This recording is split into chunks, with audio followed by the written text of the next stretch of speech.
Secrets Behind the Secrets by Lexx. Warning, may contain content not suitable for children. Language, blood, violence, and some drug references. Prologue. My name is Jen Woods. I'm a forensics officer for the CPD, Chicago Police Department. These next few cases are some of my very own successes, catching perps and bringing them to justice. Now, since I am technically a police officer, I talk like one. So if you see any bolded words you don't know, feel free to look them up in the glossary at the end of each case. You are now going to endure cases of murder, deception, kidnapping, dead magicians, literal gold diggers, freaking awesome hostage situations in airports, and more. So be prepared for anything.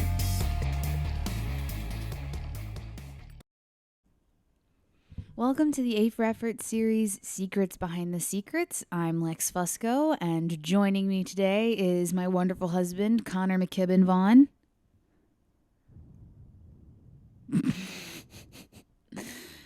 Exactly. So we are nearing the end of the Secrets Behind the Secrets series. We are on case 6 of 7. The penultimate episode, This as is it were. the penultimate episode of this series. It's been a wild ride. It has. I don't know anything. No, I do know more about these characters than when they started. They haven't changed. They have not. So this. What's this? Give me a title. Come on. So this is case 6. Karma's a bitch. Yeah. You said bitch when you were 12. I said bitch when I was 11. This was a part of the OG.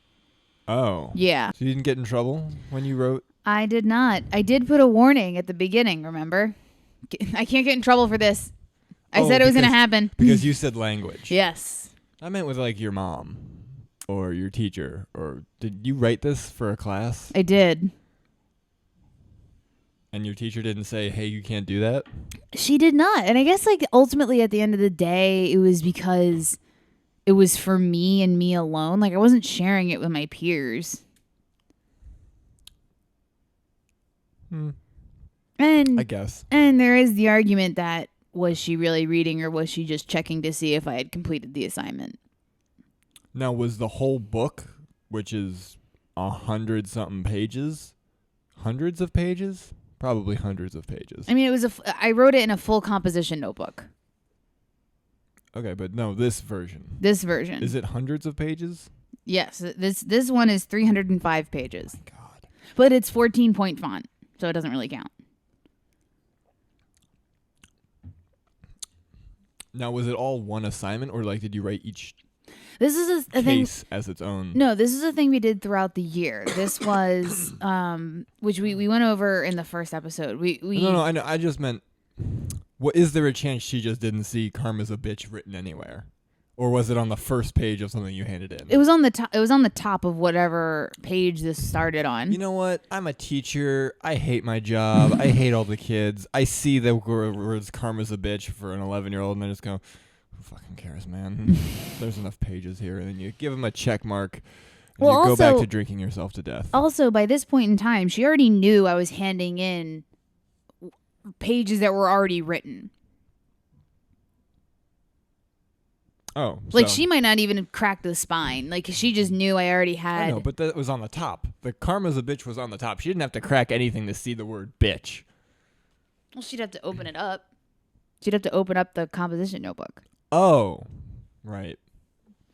Okay, so before we get into this, case 6 and case 7 are two of the most embarrassing things I think I've ever written in my entire life. And that's in comparison to I was going to say all the other episodes that precede this. And because there are some things that feel embarrassing in hindsight, but you absolutely thought were really cool. Yep.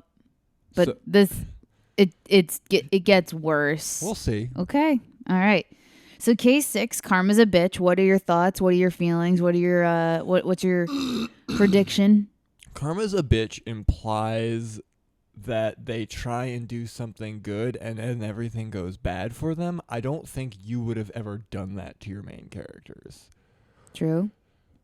So I'm really trying to think. Maybe it's like the bad guy is one of their own. Do you really want that to happen?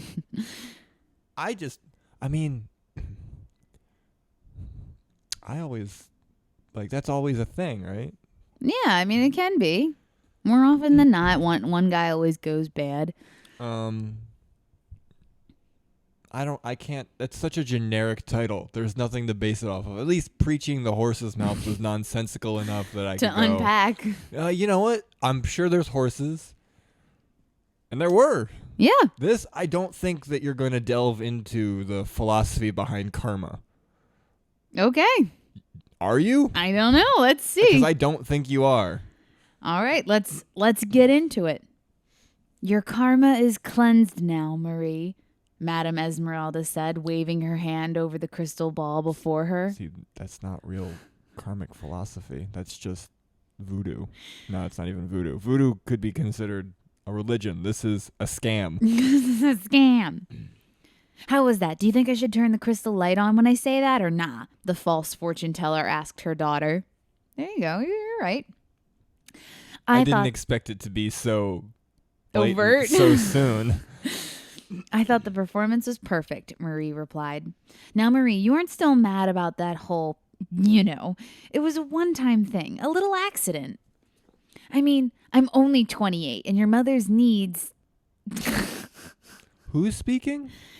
Esmeralda is talking to her daughter, and I don't know how old her daughter is, but I'm going to guarantee Marie cannot be 28, but whatever. Anyway. I mean, I'm only 28, and your mother needs to get some sometimes. You understand, right? She asked. Did she sleep with her boyfriend? Yeah, I understand. Excuse me, because here's the fucked up thing. If Marie is any older than 12... You have another teen mom on your hands, like from the first episode. Yes, but even younger than the first episode. Yeah, and that means this woman's a pedophile. None of it's great. I'm going to guarantee you that she's probably supposed to be 17, 18. And Jesus God. and you just are like, yeah, 28-year-olds are moms to teenagers. That's fine. That makes sense. Yeah. Yeah, I understand. Excuse me, Marie smirked and got up from the table. Oh, hey, welcome to the Karma Cleanser. How can I help you? What? The Karma Cleanser? Yeah, and I spelled it Klenzer.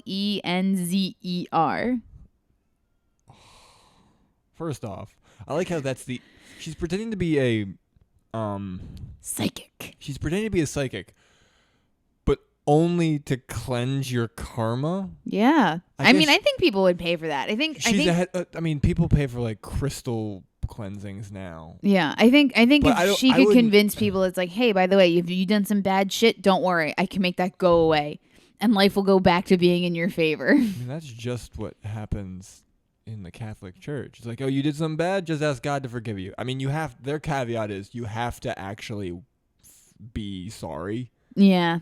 Like, but that's not how it works most of the time. Yeah, I mean, not, but at least they say you have to actually be sorry for it to really work. This is a callback, and it's an accidental callback to the very first case. You haven't even written anything. Game over. Yet. Oh, hey, welcome to the Karma Cleanser. How can I help you? Wait, what are you doing? No! Madam E shrieked. Again, it's absolutely... This is what the camera is seeing. Yes, it's seeing the person who's coming in is behind the camera. She's turning. She's like, "Oh, welcome," and then she puts up her hands and goes, "No!" And then it cuts to black. But luckily, here we go. Nick and I were a block away from the Karma Cleanser. On our way to my car. She knows it by name already. She goes there every week because, oh God, does she do bad things? On our way from my car from the club we were just at, where we spent our night off. Why do Nick and Jen go to a club on their night off? Or the theater on their night off? Are they dating? They're not. Friends just do things together all the time. Not, first off, they have one night off. Mm-hmm. I don't think that's how police shifts work. Nick had drank himself to holy oblivion, and he rambled so much he made Liz Taylor seem sane. Wow. Why you gotta throw Liz Taylor under the bus? Oh, she was featured on the Soup a lot, and she was absolutely insane. Wow. Oh, that's right. You got all of your pop culture news From the Soup. Yeah. Wow. The Soup. Joel McHale is a national treasure and should be protected at all costs. Wow, what are those dancing lights again? He slurred. For the 17th time, those are bright balls of gas called stars, I remarked. As we You walked. thought that drunk people just forgot words? Yes. He's walking normally. He's just like walking next to her, just like, hey, by the way, what do you call those things with wheels that can kill people if you use them wrong? Cars? Yeah. Is that the definition of car to you, sir? According to the glossary things that I've been reading, probably. As we walked past the shop, a large hooded figure jumped through the window, nearly taking me out. Not suspicious at all, right? He continued to run up the street. I put Nick down. Stay, I assume it's a man. You don't know. Stay, I commanded. Nick replied with a thumbs up. I continued my pursuit, but I smelled smoke coming from the shop. Did she not drink? No. Why did she go to the club? She's the DD. She went to dance. Jen Woods likes to dance, I'm assuming. Sure. At least you didn't say bar, because then it would be really confusing. Yeah. The brilliant killer knocked over a few candles when he jumped out of the window. I ran in and grabbed the fire extinguisher and pressed down on the nozzle. The foamy liquid nitrogen covered the flames, and they were quickly put out. I looked around and saw the bleeding body of Madam E. How does she know who this person is? She's an omniscient god. Apparently. I flipped out my cell phone and dialed Paige. Paige, get to the Karma Cleanser shop off 4th and 7th, right next to the ice cream store as soon as possible. Not call 911. You have to call your boss specifically. That's how this works. I am 911, says Jen Woods. We have a homicide on our hands, I called. I hung up and left the shop.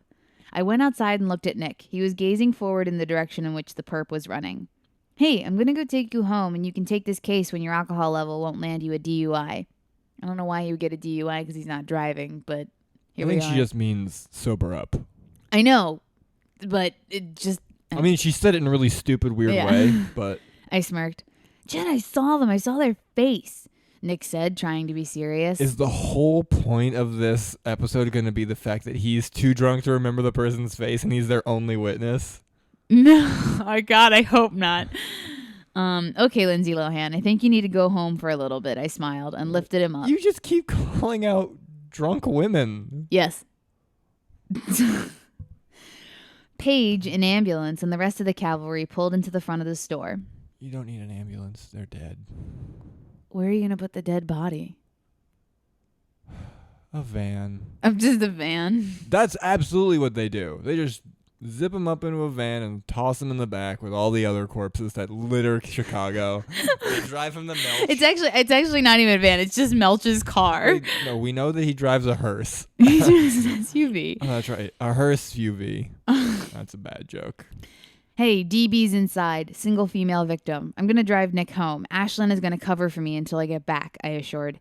Then Nick got really heavy. Cover. Like, I need my shift covered now. Oh, jeez. Oh, I'm supposed to work today. It's your night off. You don't need that. There are other people working. That's how adult life works. You're not on call 24/7. You're not a doctor.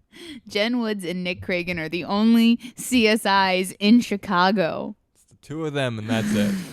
Solving a murder a day. And that means there's only one murder in Chicago a day. Yeah, so it's only 365. Well, no, actually, because every single case of theirs has multiple murders in them, which I guess is technically still solving a murder a day. They catch a murderer a day. Yeah. I assured. Then Nick got really heavy. Nick? I asked, and he slumped to the ground. I'll help, Officer Dean offered, and helped me get Nick to the car while Paige did his thing. I don't know what that is, but Paige, he went off and he did it.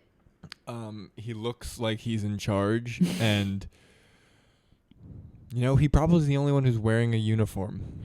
Thanks, I smiled and started the car. I was on my way up to Nick's house when Nick's cell phone rang. I picked it up. Woods, I responded.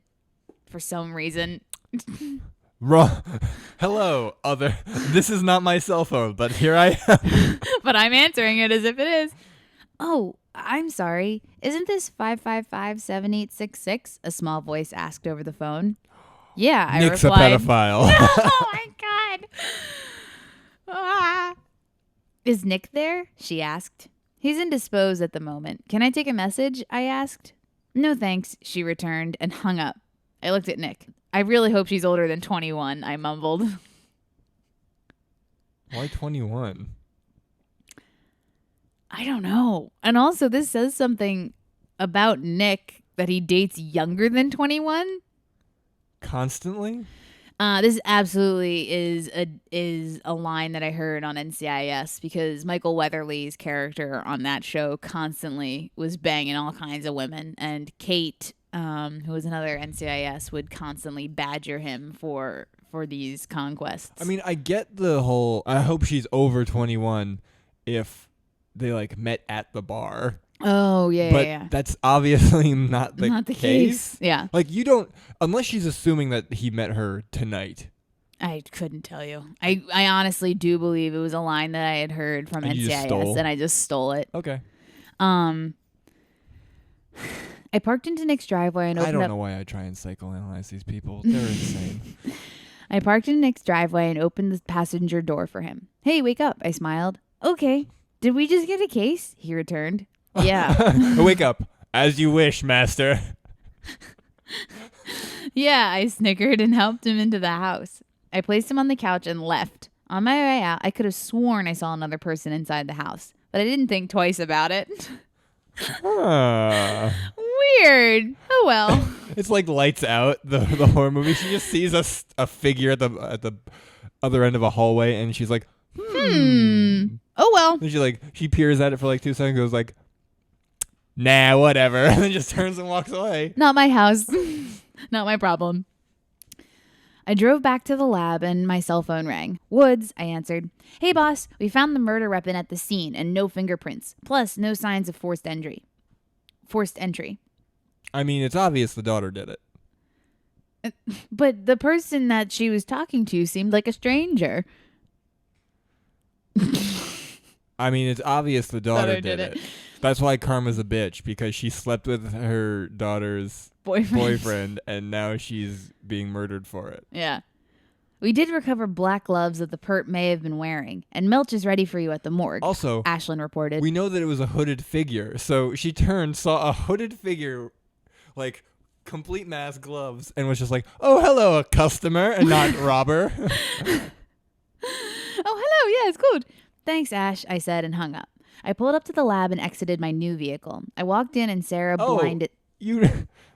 That continuity. Continuity, remember? Because it got blown up last case. We don't know what it is. Nope, not yet. I don't know. We might never learn, by the way. It might just be another cherry red Dodge Viper. One can only hope. I pulled up to the lab and exited my new vehicle. I walked in and Sarah blindsided me. I want you to guess how I spelled blindsided. Did you say blind-sighted? I did. I wrote blindsighted. Okay. Blind you spell correctly. Yeah, no, but it's supposed to be blind side. Like, I know. Yeah. I know. I just wrote it as sighted. I know, but I'm trying to decide which sighted. Oh. I'm going to say not website. It's not website. It's as if she literally blinded me. She blinded your sight. Yeah. Jen, guess what? Sarah exclaimed. Oh, it's good to see you too, I greeted sarcastically. What? That's always the joke, is that people don't say hi. We haven't seen Claire in 4 cases. Who the fuck is Claire? She's the toxicology girl. Oh. Who's Sarah? She's everything else. For some reason. She's supposed to be a DNA tech, and yet. Okay. Special guest, Jelly Bean. It's always the same joke about we never say hi to each other. We see each other every goddamn day. We're goddamn coworkers, and there's been a murder. All right. Well, I have something for you, so be nice, she smirked. She dragged me into the DNA lab. You know I'm never nice. Look, the top row is the epithelials that were recovered from the black gloves that were left at the scene. Okay. Have you already defined epithelials? Nope, it's bolded. Okay, good. That was my next question. Okay. Because that one I actually need. I don't know what that is. Oh, it's just skin flakes. Oh, Basically. I don't like that term. I hope I defined it better in the glossary. We'll find out. That were recovered from the black gloves that were left at the scene. They were 7 out of 10 alleles in common with the Vic. Here's the real kicker, though.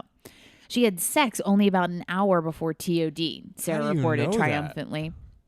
I don't know, but it has nothing to do with the fucking epithelials, so I don't know how that's a kicker to the thing that she was already stating. Unnatural segue. She's a total hoe bag. Assuming she's unmarried. Oh, here we go. How do you know that? I asked. Usually the people are Melch's territory. Well, Ashlyn gave me a condom from the back of the register behind the counter. The donors are XX and XY. The XX DNA is from our Vic, and I ran the XY DNA through CODIS. No hits. This guy isn't in the system anywhere, she continued. Thanks, Sarah, I smiled, and I left. Why was there a used condom in the cash register? They fucked there. In the cash register? No, they fucked behind the counter. Yeah. And then maybe like in their passion, they slammed on the... And the condom flew off of his penis and into the cash register? No, once it's open, you gotta put something in there. Oh, okay. Otherwise it won't close. Gotcha. Okay. Good. That's how cash registers work. Yeah. Thanks, Sarah. I smiled and I left. Boss, a familiar voice shrieked. I spun around and Ashlyn was there to greet me. Yeah, Ash, what's up? I asked. I'm still plucky after all this time because, oh my God, I shouldn't want to do this job anymore after seeing everything I've seen. And dealing with you. I see how you live, and it is a nightmare. Okay, listen to this. At the scene, I was thinking rape robbery. Then I found out that no money was taken from the cash register and everything else was accounted for as well, Ashlyn began. Okay, which came to the conclusion of, I asked. It's not a robbery. Were you listening? Hoping she was going to give me an answer. Like, who was the murderer? Also, I like how I asked, hoping she would give me an answer. Why the fuck would you ask a question if not to get an answer? You've never met a philosophy student. I'm going to choke you and then all the philosophy students I find.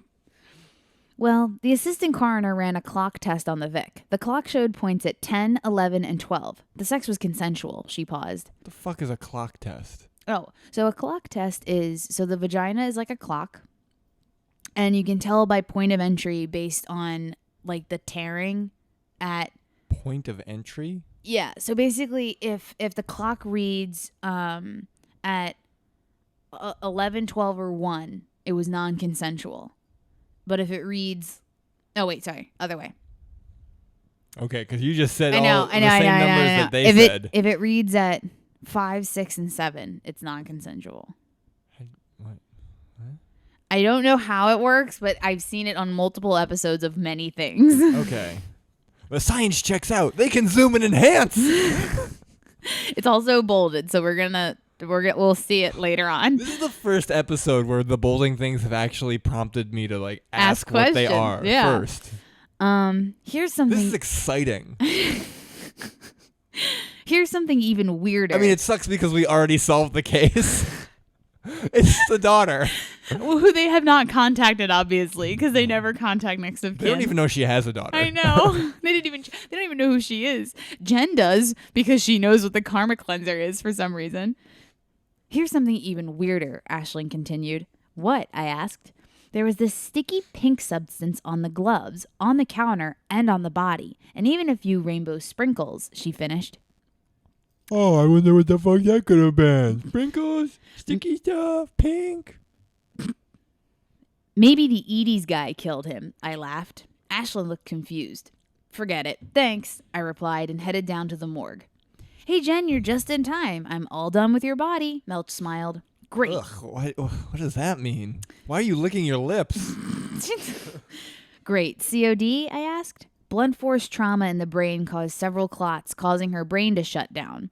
She was conked on the head really hard by a spherical object. Plus, there's damage to the sacrum. She was kicked in the ass pretty hard, too. How much harder would it have to have been to turn it to jelly? Anything else? I asked. Well, her pupils are dilated, so I sent her blood to tox. Ooh, great. We're going to get back to Claire. Claire should have your results by now, he finished. Thanks, Em, I smiled, and then the morgue phone rang. Melch jumped. I'll get it, I giggled. I picked up the telephone. Morgue, I answered. What happened to Melch? Jen, it's me. I remember I wanted to tell you something, Nick said on the other side of the phone. I mean, what? You haven't said your name. You haven't said your name yet. What does that mean? Why are you calling the morgue and not my cell phone?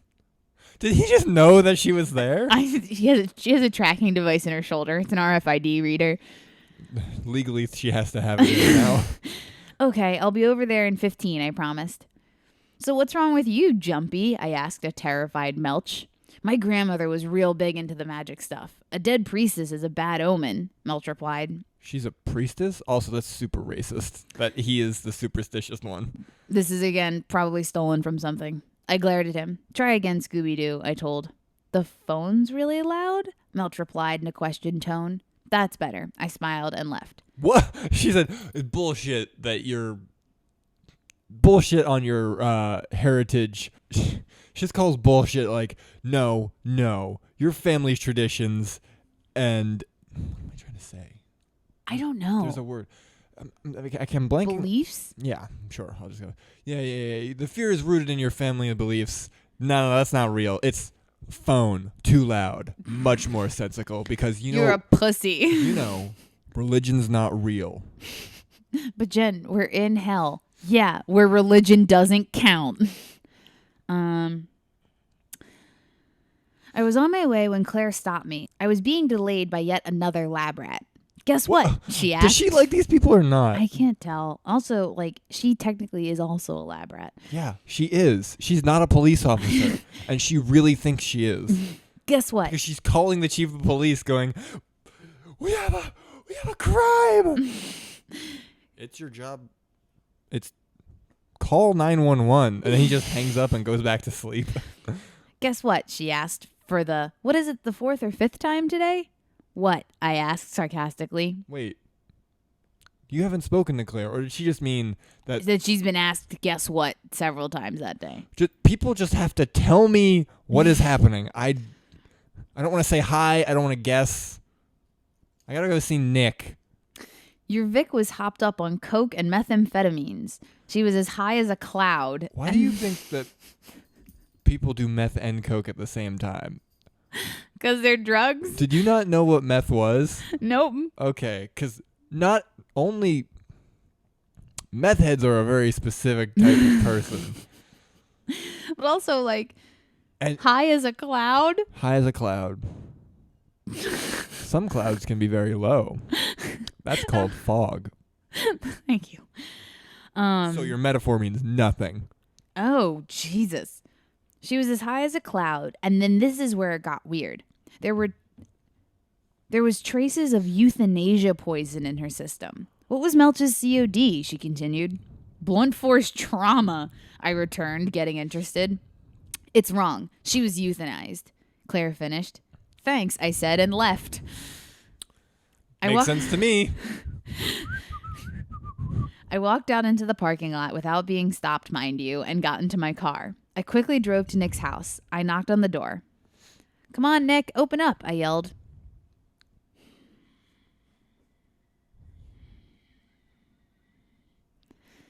This is the only time I've ever done this in anything that I've ever written in which I wasn't instructed to. And it's something that I regret to this day. A young girl answered the door. Oof, don't like that qualifier for her. She was almost looking at me in the eyes, but she wasn't as tall. She looked a lot like Nick, down to the sapphire blue eyes. Hey, you must be the legendary Jen. Come on in. I'm Lexx. Bye, she smiled and showed me in. After closing the door, she scampered down the hall. Jen, this is the basic sketch of what I saw, Nick said and handed me the sketch pad. There is then just a blank piece of paper in which I assume the sketch is supposed to be. You would have sketched it yourself, I'm assuming. Yes. Wait, did you self-insert? Yes. That's what that was? Yes. And I am ashamed. You are not the only person on Earth who has ever done that. I'm ashamed of who I am. I'm so ashamed. You are Nick's little sister. I am Nick's little sister. I'm not laughing at that. I'm laughing at you and the way that you are currently cringing. This is sad. It's so sad. Were you the one calling? Yes. I'm referring it to you as you. I know. Now, not Lex. I know. Lex was the one calling. Did Jen not know that Nick has a sister? I don't think so. A and B. Nick also didn't know that Jen's father was a billionaire. Yeah, but Jen seems to keep that on lock. Well, Nick also keeps his family on lock outside of the fact that his father was an abusive piece of shit. That seems like the one thing you wouldn't keep on lock. That seems like the one thing you would keep on lock. I think it probably came out during a case in which he overreacted to something and had to justify it. And he made that up because really he's just an angry person. Yeah, he's in hell. My dad beat me. Yeah, that's it. Also, it's not great for Lex because she's technically a child, and we know what happens to children in this world. She's gonna die. She's gonna die. Bing. She's gonna be in the car the next time it blows up. Oh God. Bing. The microwave went off, and Nick walked over to it. He placed a bowl of popcorn onto the table. Now, I thought maybe the perp was a part of some cult keeps group. Making popcorn, too. Does he just think that that's what you serve guests? Yeah, all the time. Here you go. This is the only thing that I eat. Now, I thought maybe the perp was a part of some cult group, and Lex is really into the supernatural. She says, Lex walked in and sat at the table. They're called the Carnage Collectors. They worship the demon Carnage, and they carry out his work. No, not the Spider-Man villain. Yes, the Spider-Man villain. Lore says Carnage was the angel Michael's brother. Which is just not correct, but okay. First off, all the angels had very different names than Carnage. Even the demons had different names. Also, Lucifer was an angel. He carries out what God tells him. They kill the wicked and the corrupt. She interrupted, grabbing some popcorn. So they killed our Vic like a personal vendetta, I asked. Yep, your dead guy probably deserved it in their eyes, or just really pissed off the wrong person. So how did your dude die? She questioned. It was a woman, first off. So get your fucking facts straight. I don't know how old you are. Are you supposed to be 12, 11? Probably. Hi, I'm just going to interrupt two adults and tell them about religion. I'm not exactly at liberty to say. while they're talking about dead people. A murder investigation, I returned. I mean, I wasn't trying to be a jerk, but you don't go explaining how a woman was just beaten almost to death and then euthanized to teenagers. Oh, she's a teenager. It's supposed to be you in like 3 years. I don't know. Let's see. Were they euthanized? She asked with a smirk. How'd you know? I asked. That's what the CCs kill people with. That's what I'm calling the Carnage Collectors now, by the way. The CCs. Like they're a gang. Apparently. It's all interchangeable to Jen and everyone else in this world. Yeah, Lex informed. God save us from all the whack jobs who think they're doing God's work, Nick added. True that, Lex agreed. I snickered. Lex, don't you have homework or bedtime or something? Nick inquired. What fucking time is it? Is it still that same night? They just got back from the club. Oh, how is Nick not still drunk off his goddamn ass? Because his sister's home. Does she have a superpower where she just removes drugs from people's systems? She's in the same study from the bone strengthener people. Nick inquired, trying to get rid of the little person. Don't you have to do this at the lab? She joked back. Okay, we'll be back at some point today. Be good. Don't beat up the new neighbors, and don't talk to strangers. Clark's home if you need him. Call us if there are any problems. Who the fuck is Clark? I shrug. Call us if there are any problems, Nick instructed her. I will. Does she normally stay there? They've been to Nick's house before. No. This is the first time she's ever been introduced. This is the first time she's ever been to Nick's house. I know. Jen? No, this is the first time. Are you talking about Lex? I'm saying they've been to the house before. So where was she before? Because it implies that She just hangs out sometimes. I don't know. We're going to find out, I hope. No, we're not. I already know we're not.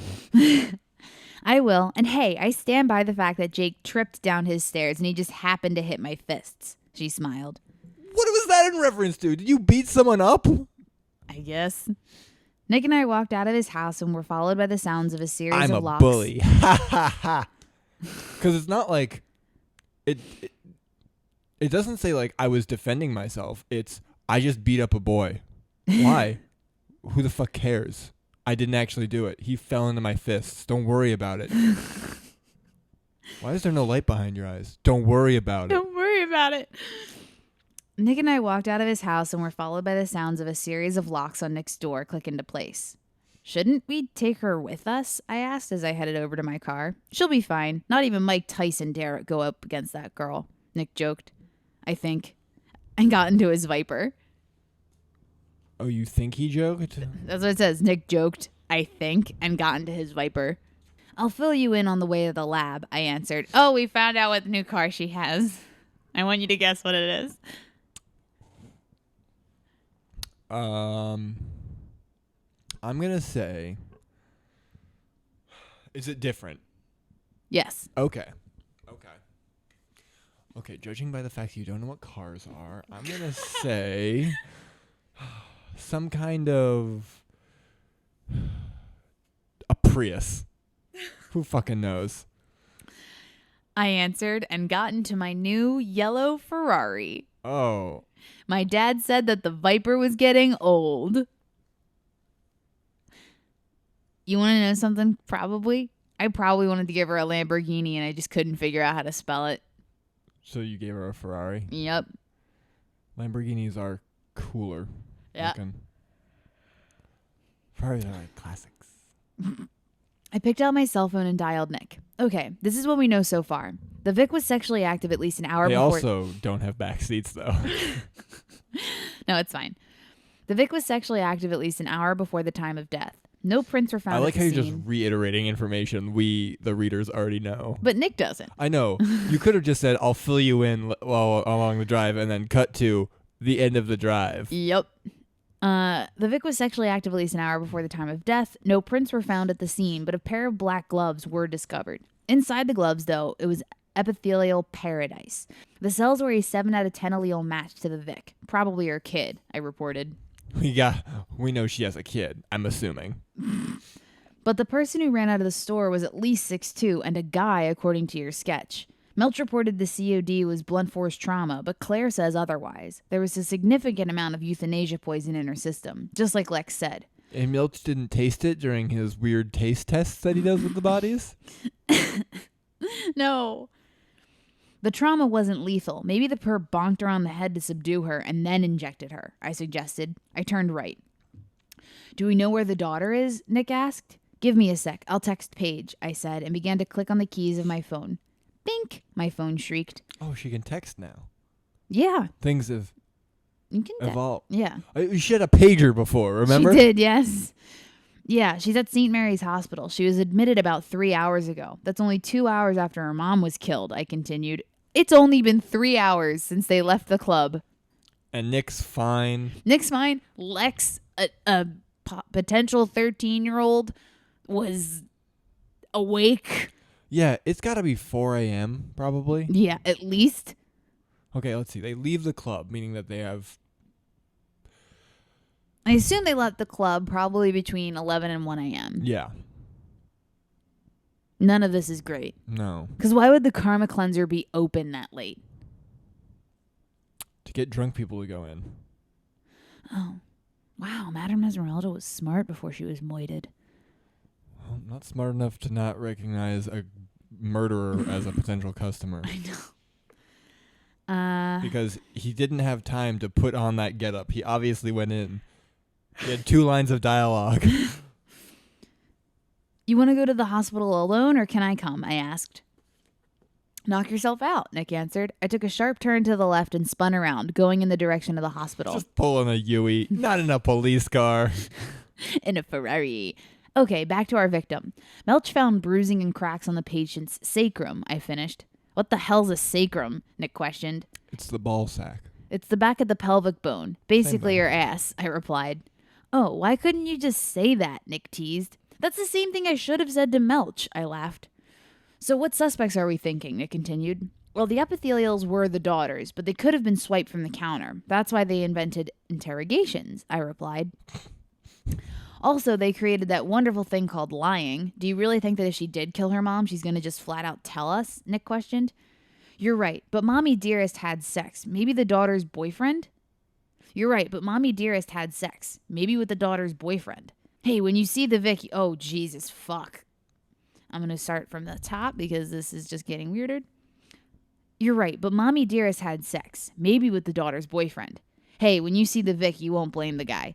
But when you find your mom having a romp with your boyfriend, you're probably seeing that she's one of the wicked, I joked. There's just so much to unpack there. Okay, so Nick is like, that body is hot. No, this is Jen. Oh, it's all Jen? It's all Jen. It's not? Okay. I joked. Okay, so she said, so she interrupted her own train of thought to say, hey, by the way, that woman's banging. Yep. And then she called people who murder people wicked. The wicked. It's because of what Lexx said earlier, that the carnage collectors kill the wicked. Oh, and so she was saying that her if daughter is one of this cult yes, gang. Yes. Cult gang. Cult gang. Gucci gang. Right, but who is the guy? Nick continued to ask. The fucking boyfriend, you goddamn idiot. Listen but who's the boyfriend? Oh. Well, let's ask her, I said, parking into the hospital lot. Nick met me in the lobby about 3 minutes after I walked in. I began looking at my notes. For a name. Wendy Thorne's room number, please. I'm Jen Woods, and this is my partner, Nick Cregan. We're at the Chicago Crime Lab. Captain Thomas Page will be arriving in about 10 minutes as well, I introduced. We know who you are, Jen. Please leave us alone. Room 417, the perky nurse smiled. We thanked her and walked down the hallway to Wendy's room. I opened the door and entered. Nick followed me in. Hi, Wendy. I'm Nick Cregan, and this is my partner, Jen Woods. We're at the Chicago Crime Lab. We want to ask you a few questions about your mom and who did this to you, Nick said, beating me to the introduction. Anything. Always a race. She smiled. We sat down in the two chairs against the wall. Does she know her mom's dead? Like, do they know that she knows? We don't know. I don't know. It has not been stated. Because obviously this is, like, there are no cops around. So they're going to be like, so where were you when your mom died?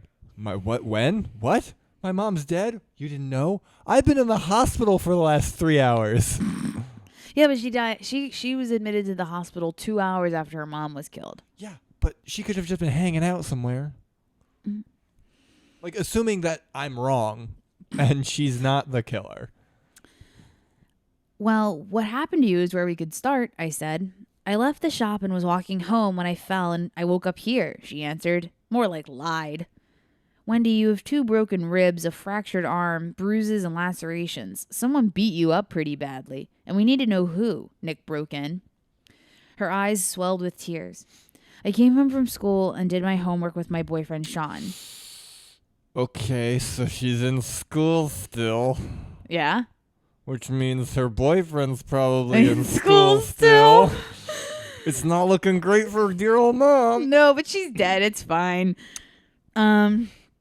He went downstairs to the shop to get something and never came back up. After an hour, I went down to see what was going on, and she let him down there for an hour before she was like, I should go investigate. Sometimes my boyfriend just gets lost. He's a dummy. He's a big old himbo. That's why I love him. She paused. Nick handed her a tissue. I saw them behind the counter having sex, she cried. Okay, then what? I asked. You don't understand. It was the second time I caught them, she exclaimed. And you didn't break up with him? Or like, Mom, what the hell? It was the second time I caught them, she exclaimed. This shocked me. How could you sleep with your daughter's boyfriend once, but twice? Really? Well, once you do it the first time, it probably gets way easier. This mom was a real horn dog. That's something people say. That's something people say. And it's in black and white, and it can't be erased, ever. We could rip the page up and eat it. Wendy, what happened next? Nick repeated. I ran out of the store to the yogurt shop. There's a guy named Clark Morgan there. He's always really nice to me. He took me into the kitchen and we shared a flurry with Sprinkles. I told him what just happened and he hugged me. I think he likes me, which is cool because I like him too. She smiled. How the fuck are you dating your stupid cheating boyfriend? Who's sleeping with your mom? Yeah. Like, it's one thing if he, like, cheated on you with, like, a cheerleader or another girl at school. But Then it's you your just fucking mother. Twice. Why wouldn't you break up with... None of these people make sense. Okay, so whenever you have a problem, you go to Clark, I asked, spawning an idea. Yeah, whenever my mom and Sean were giving me trouble, he's always there for me, Wendy replied. Thank you for your time, and I hope you feel better, I smiled, and we left. Jen, we have another body. Because of course we fucking do. Oh my god, the voices are telling me things. Who said that?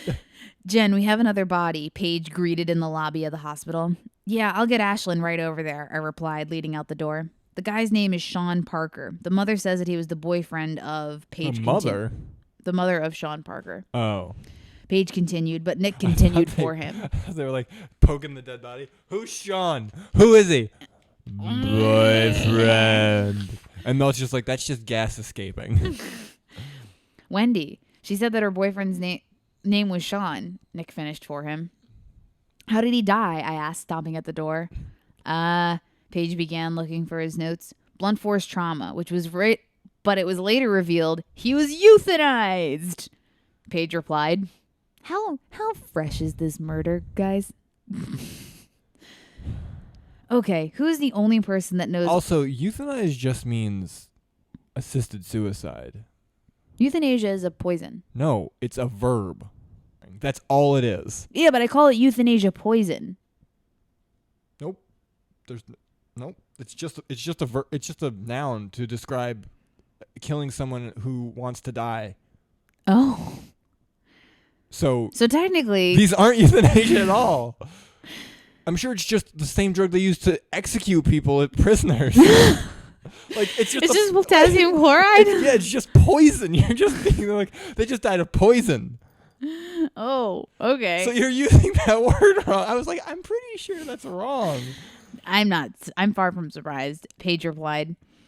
Okay, who is the only person that knows about all the problems that Wendy was having with Mommy and Sean? If you were in Clark's position, I'm sure that you would like to be her knight in shining armor, I implied. Right. Paige, go pick up Clark Morgan. He works at the yogurt stop next to the Karma Cleanser. Nick stopped. What? I asked. My new neighbor's name is Morgan. Clark Morgan. I asked him to watch Lexx a few times. This is implying that Lexx has been there longer. And, like, of course, this guy is the new neighbor. Nick managed. Well, you're not home, so I'll send Michaels and McHale to go search, Paige answered and got onto his radio. Lexx is at home. If Morgan knows that she knows that he thinks he is going to... What? Lexx is at home. If Morgan knows she knows what he thinks he is, he's going to think she's a wicked, Nick whispered to me. Why? Why would he know anything about her? Whoa, that's a lot of thinks. Let's go, I replied and walked over to Paige. Because children cannot live in Chicago. They just can't. There's something in the air. They're not allowed. That makes them die. We have to go. I'll take Kane and Dean with us. They're right here, I said, and signaled them to come with me, and they followed us out. This is the first time Jen has ever asked for backup ever. Didn't she call for backup when they were in the airport? She called for the cavalry. That's the same thing. Yeah, but she didn't. But she wasn't being preemptive about it. Oh, you mean she wasn't like bringing people with them? Yeah, she was. Hey, this situation is happening now. There is a hostage situation happening. Come help. Not a hey, things might go down. We should probably take backup with us. Nick and I piled into our cars, and Kane and Dean did the same. Nick picked up his cell phone and dialed his house, but Lexx didn't pick up the phone. Damn it! Nick exclaimed. I dialed Nick on my cell. Probably eaten. Nick, did you call Or your pooping. house? I asked. I thought you said eaten. Like she was eaten. Oh. Not eating. Like, oh, I couldn't answer the phone because I was eating a meal. I thought you were saying that she's been eaten. Oh. Eaten, as in IN apostrophe. Gotcha. Okay. Mine's funnier. Yeah, she didn't pick up the phone, Nick replied, and swiftly hung up. He tossed his cell into the back seat of the car. Why do you keep doing that? Also, he doesn't have a back seat. He just threw it in. What? Just hits the back of the car. I want to know why you make people keep doing that. I saw people on TV do that when they got mad. They would throw their cell phones away. Yeah, but the last time it happened with the teenager at the horse farm, she just did that. She's like, goodbye, and then she hung up and threw her cell phone into the back. Who? The girl who found the horse.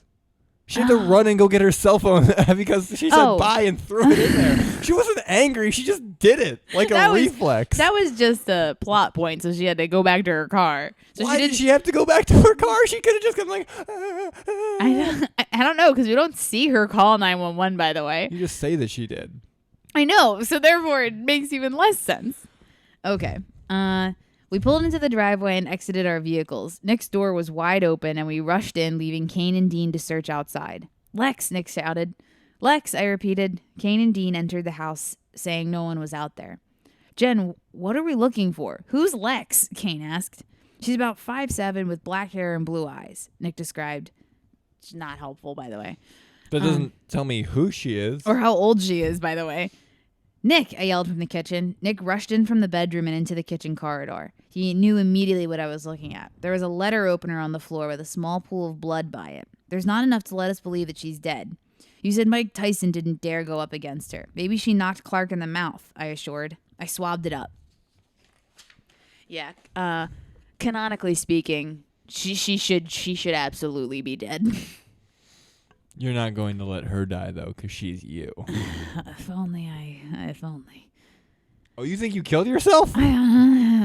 We have to find her, Nick declared. I'm going to go look for her, he finished. I think you're wrong, Nick. I don't think we do.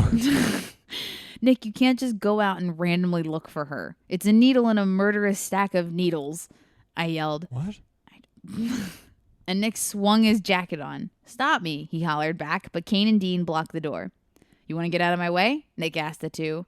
Why are you so upset about this one girl? I yelled. Did they not realize? No. Oh my God. It's never been said. And it's going to be a big reveal? Because she's my baby sister, Nick shouted. Dun, dun. The entire room went silent, and I stared at Nick. Nick told us that his parents had died. You just assumed that Nick had a 13-year-old girl living with him, and you were like, that's normal. That's fine. Either they're sleeping together, which, because he hasn't killed her yet, I'm fine with. Or you're just being weird. And you have a daughter I didn't know about. Your foster, I don't know. The entire room went silent, and I stared at Nick. Nick told us that his parents had died in a car accident and that his sister had died as well. So she did know that he had a sister, it seems. So every time she went over to his house, she was like, all right, you have to hide in this closet and you can't say anything, okay? You're supposed to be dead. This is weird, Nick. I don't think this is healthy. Shut up, Lex. I wasn't under the impression that he had lied. Help! A shriek broke the silence. It sounded like it was coming from the house across the street. I don't know why immediately they wouldn't have gone there. Yeah, why wouldn't the two police officers been like, there's nothing out here? Also, you said that there was a neighbor's house? Nah. Lex, Nick and I said in unison. We rushed out to the front lawn and saw a girl running from the house next door, followed by another person. She turned around and kicked him twice in the side of the head. What? How? Just two, spinning kicks? All of it makes me uncomfortable. You made yourself a karate expert. I guess. A ninja. A vampire slayer. She turned around and kicked him twice in the side of the head and continued to run, but the guy got back up. So she did that in succession. So she jumped up, went boom, boom, somehow in one jump with both feet, or the same foot twice, really quickly. She planted her one leg down and just. Oh God. He caught up to her and clubbed her with something. I know. Same, Jelly Bean. Same. Clubbed her with something. Lexx, Nick shouted, but a tall figure dragged her unconscious body back into the house. It's across the fucking street. Run. It's 10 feet. They are running. They should have made it there. The streets in Chicago are very wide. Very wide. It's like Frogger. They gotta dodge all the traffic. Nick began to run to the house with me a few feet behind. Nick ran onto the porch and tried to open the door. "Open up, Chicago Crime Lab," he yelled, but the only response was the cricket chirping next to the house. Bang, bang. Shut up, cricket. You mock me. Nick shot the door open. And we ran in with Kane running in after us while Dean called for backup and EMS. Someone should go around the back of the house, right? You know what? None of this is protocol. Nick and I ran up the steps, and at the top of the steps, we were greeted by a large black door with a red pentagram, whatever that is, painted on it. I asked. Did you write whatever that is? In parentheses, yes, I did. You didn't know what a pentagram was? I did. I did know what a pentagram was. For some reason, I tried to make Jen seem like she didn't. But she still knew what the word was and knew it when she saw it. Mm-hmm. "Be my guest," Nick grinned, and I kicked the door open. The dim lighting in the room made me feel like I was inside a coffin. I looked forward and saw... Oh, so he actually is a cultist. Yes. Oh, that wasn't just bullhickey? No. Okay, they catch the murderer, and then it's over. The end. Nope. Read it. You think I'm doing this for fun? You don't pay me enough for this. I looked forward and saw Lexx chained down on the wooden table. Clark Morgan wasn't in the room. I looked to the left and Nick went to the right. Clark came into the room with a baggie of a small bottle and a needle, plus a large knife-like thing. Whatever. It's just a knife. It's not a knife-like thing. It's probably if it's a knife. dagger. And you didn't know the word dagger. His shirt was bloody. Looks like Lexx had stabbed him with the letter opener. "Put the weapon down or I blow your brains out of your insane little head," Nick shouted, and I had the feeling that he was definitely going to shoot. "He'll do it. He doesn't like you," I agreed. Nick turned his head and glared at me. "What? It's true," I murmured. The perp laid the knife back onto the table and turned to Nick. "You think you can save this wicked child? She can tell you the secrets of our circle. Nick, Lexx is a wonderful girl, but not anymore. That whore Esmeralda and that asshole Sean, they had it coming to them." I want you to guess how I spelled asshole. The one way. Mm-mm. I can't imagine. ASSE? Nope. AS? I spelled it ASS space hole WHOLE. Ha! Oh, is that a confession, Clark? Oh, the big bad demon wannabe is going to murder a little girl just because of what? The voices in your head told you to? Wow, you really are a jerk. No wonder Wendy hates you, Nick continued. I saw where he was going. I don't. Is he going to drive him to kill himself? He was trying to lure Clark to him so I could get to Lexx while he contained the urge to blow Clark's head to pieces. What? Just tell him to kneel on the ground, put his hands on his head, and cuff him. What are you talking about? You know nothing, Clark hissed, approaching Nick. Kane, Dean, and Paige stood in the doorway waiting to enter. I walked over to the table and began to untie Lexx. "No, what are you doing?" Clark yelled and tackled me to the ground before I could help her. "Jen!" all the men screamed. They are so overly dramatic. Kane, Dean, and Paige ripped Clark off of me, and Nick ran to Lexx. He undid the restraints from her hands and lifted her up from the table. I tried to stand up, but a sharp pain pierced my right arm. I looked. A small, weird-looking knife was jutting out from my shoulder. When did that happen? Paige came over when Clark was cuffed and Kane and Dean were going down the stairs. "I got it," he offered, but I was stubborn enough just to yank it out, which hurt like hell. "You okay?" Paige asked. I definitely need stitches, but I'm not going to get them. Yeah, where's Nick? I questioned. Paige pointed. Nick was sitting on the ground with Lexx in his lap. He shook her gently. "Lexx?" he inquired. "Please tell me you kicked his ass," she moaned. A huge wave of relief flushed through the room.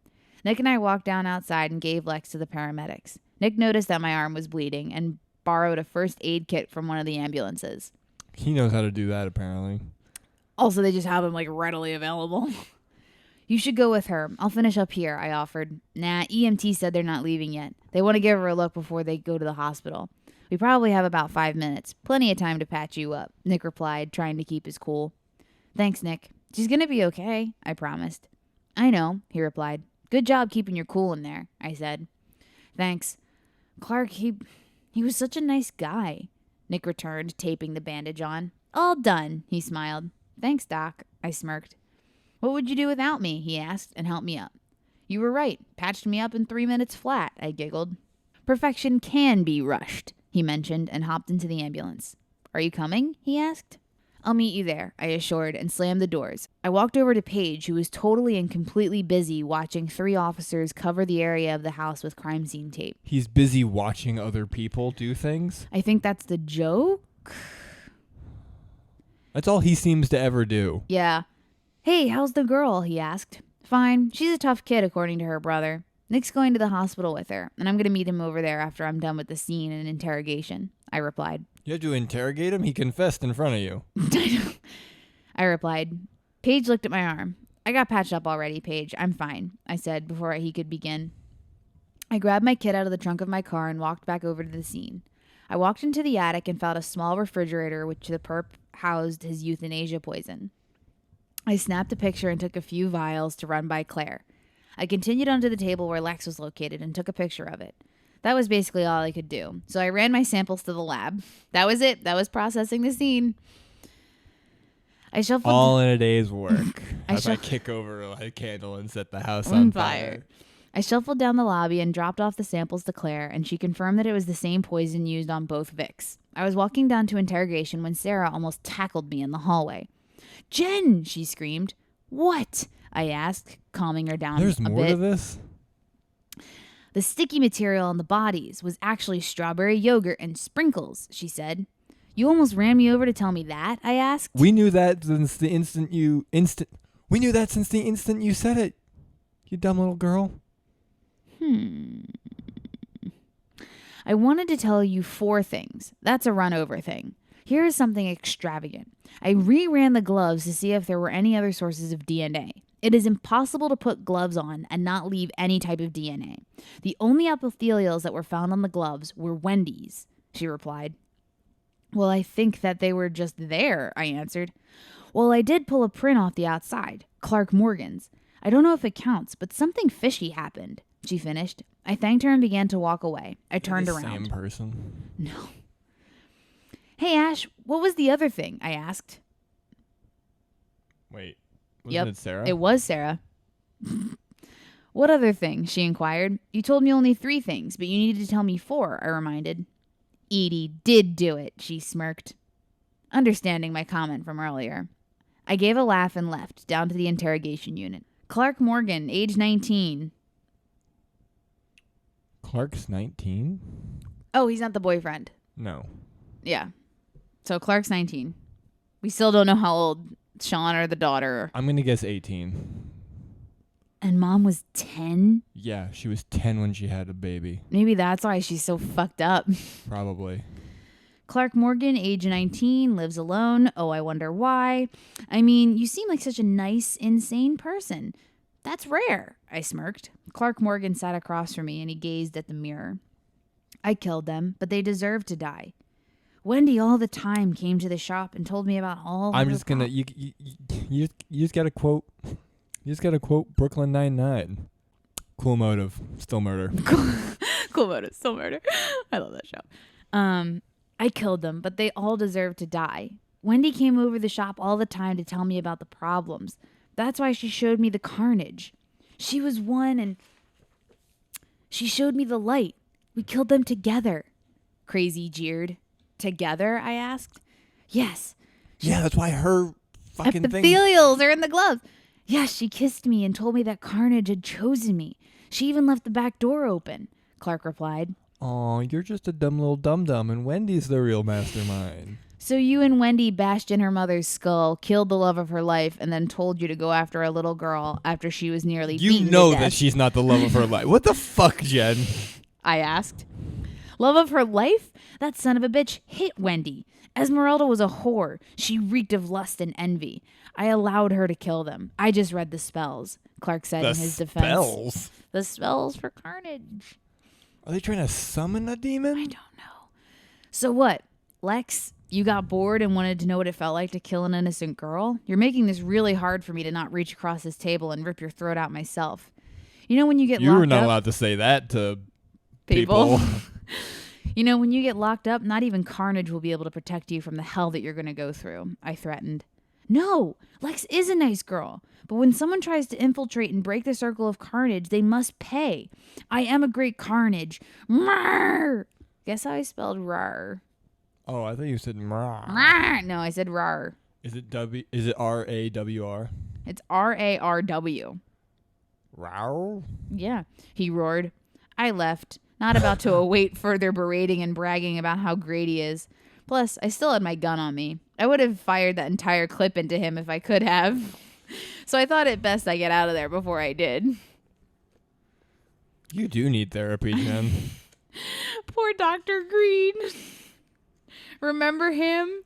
I left the lab and called Paige on my cell phone on my way to the hospital. Paige, I need an arrest warrant for Wendy. Clark was our accessory. Wendy did the killing. I'm going over to the hospital to have a chat with her. So, see you in 10, I said, and hung up.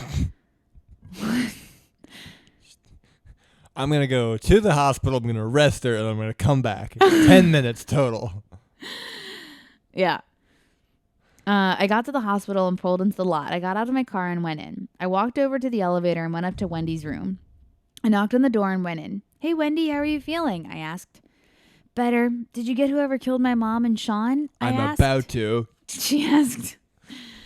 Sitting up in the bed. Yeah, and he had an accomplice. We just can't find them yet.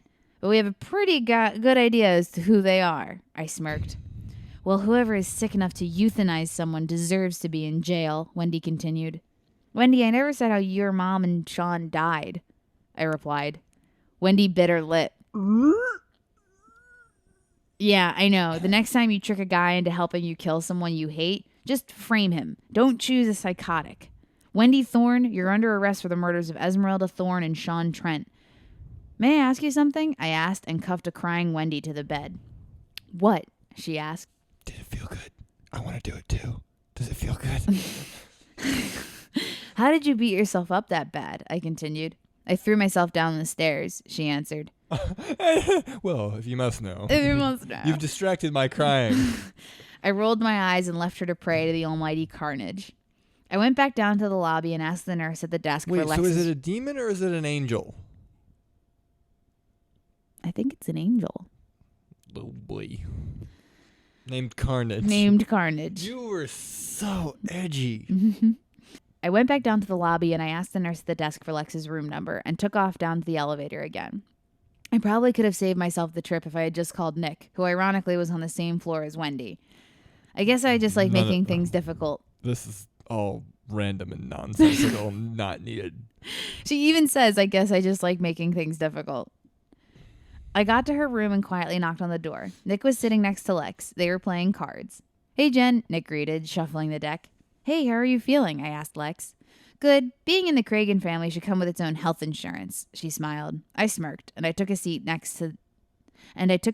on the opposite side of Nick and joined in the game. Well, I just arrested Wendy, I reported, shuffling around the cards in my hand. Jen, please, this is not appropriate in front of my little sister. What? Why? Nick asked, doing the same. Well, turns out Clark Morgan only assisted in the murdering. She was the mastermind behind it all. She threw herself down the stairs just to frame Clark up. But it's sort of hard to put one over Frame someone up? Mm-hmm. But it's sort of hard to pull one over on me. I grinned. Haha, I am the true mastermind. And then the case is over at the end. No.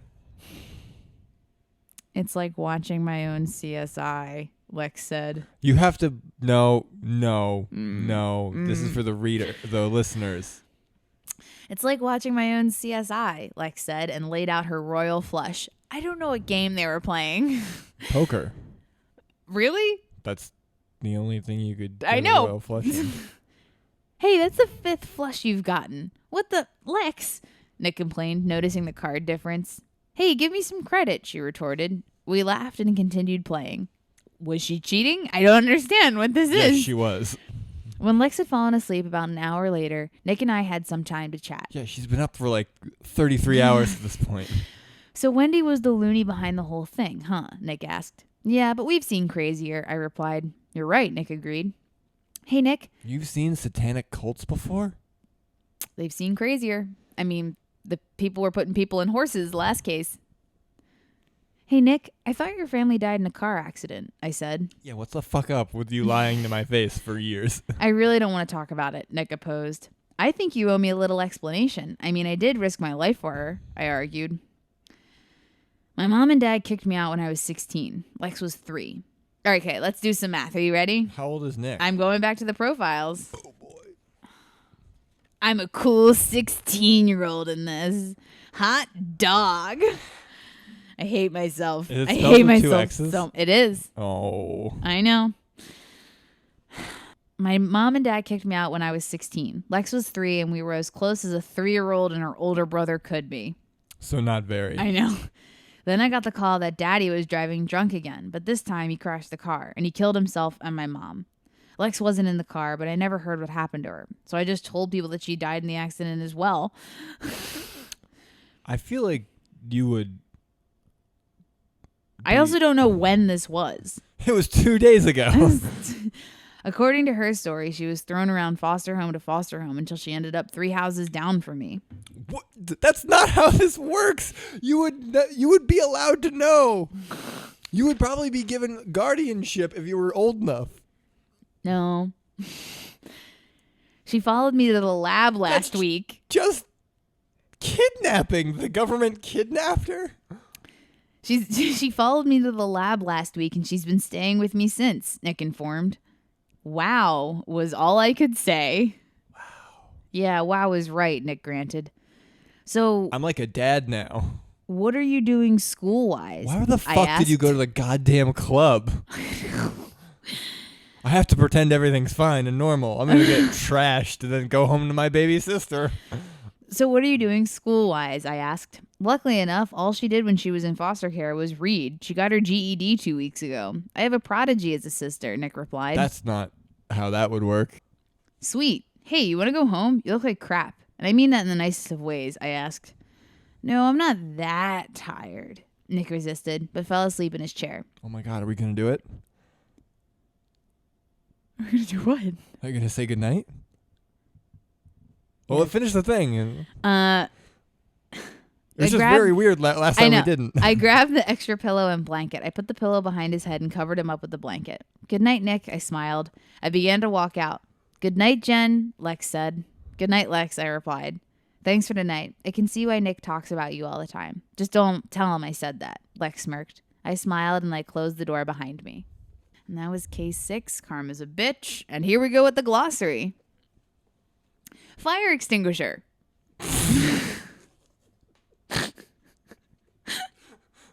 For all those dummies who don't know what that is. A bright red tin tube that is foam used to put fires out. A Duh. tin tube that is foam? That has foam. Oh, that has foam. That has foam used to put fires out. And then I put in parentheses, duh. Then why the fuck? Why did you define it? You asshole. Homicide. Technical term for murder. Forced entry. A break-in. The perp forced their way into somewhere. Do you know what manslaughter was? Yeah. Okay. But you would never write about that. No, because all murder is on purpose. I know, but maybe like there was a plot where it was like, is it murder or is it? No, there's never even a possibility in Jen's mind. Every murder is on purpose. Yeah. Epithelials, skin cells, alleles, DNA marks, XX, female, CODIS, a database for all the criminals in the system, fingerprints, background, DNA, etc. It just says ECT. That's etc. No, it's not. It's ETC. Oh. Clock test. The test done on a woman to see what type of sex she had. If the clock is at 5, 6, or 7 o'clock, it was rape. If it's 10, 11, or 12 o'clock, it was consensual. What about all the other numbers? There are no other numbers. Sacrum, the back of your pelvis, or butt bone. It's called the coccyx. No, it's quite literally the back of the pelvis. Oh. Accessory, someone who helped the murderer. Blunt force trauma, a hit in the head with something killed you. Lab rat, a term used for scientists that work in a lab all day. And that's it. That's case 6. Karma's a bitch. Well, I was right. I couldn't have guessed Satan cult. I'm sorry, angel demon cult.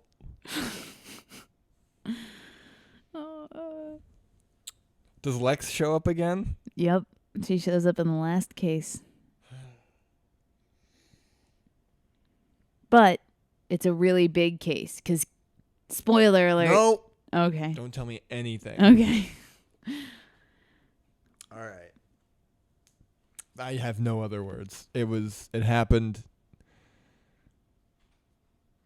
Is that why it's the cringiest? Yeah. Because you inserted yourself.